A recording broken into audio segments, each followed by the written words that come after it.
अच्छा एक बात, हम चाइना इंडिया की बात कर रहे थे, चाइना से हमें दुश्मनी करनी चाहिए कि दोस्ती? दुश्मनी तो हो ही नहीं पा रहा है।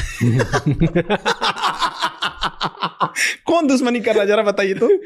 चाइना हमारे एरिया में घुस जा रहा है, हमारे यहाँ के मिनिस्टर बोलते हैं कि मार्किंग अच्छे से नहीं है ना इसलिए घुस गया है। क्या बेवकूफी है। हाँ, दुश्मनी कहाँ कर पा रहे हैं हम लोग, तो बस फेस वॉश कर रहे हैं कि नहीं ऐसा नहीं होना चाहिए। अक्साई चीन हमारा है, हम लोग पीओके के मामले में हम लोग शेर हो जाते हैं। सीओके जो चाइना को ऑक्युपाई किया कभी उस पर ठीक से चर्चा नहीं हो पाती है। सेला टनल का उद्घाटन करने जाते हैं, चाइना विरोध कर देता है। क्या मतलब बनता है? ताइवान को हम लोग एक्सेप्ट नहीं करते हैं एज ए कंट्री, किसके डर से? चाइना के डर से।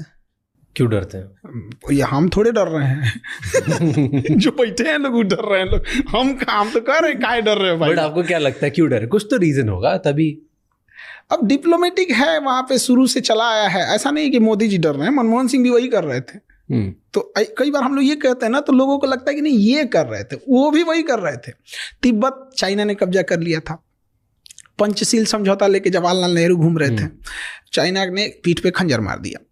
अब तिब्बत के मामले में हम लोग खुल के नहीं बोल पाते हैं। दलाई लामा को लेके चाइना हमेशा कुछ ना कुछ वो करते रहता है। तो हम लोग कहाँ चाइना से लड़ ही रहे हैं, कहाँ चाइना से दुश्मनी ही कर रहे हैं।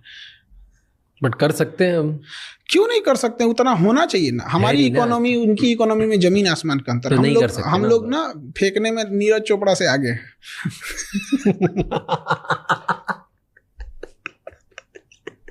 क्या फेंकने में अगर ओलंपिक में बांसबाजी में होता ना तो गोल्ड मेडल हम ही लोग का रहता है। वो कोई छीन ही नहीं सकता था। आदमी टेंशन फ्री होता, चल भाई ओलंपिक में एक तो अपना फिक्स है, हमसे ज्यादा कौन फेंकेगा। अजीब अजीब हाल है।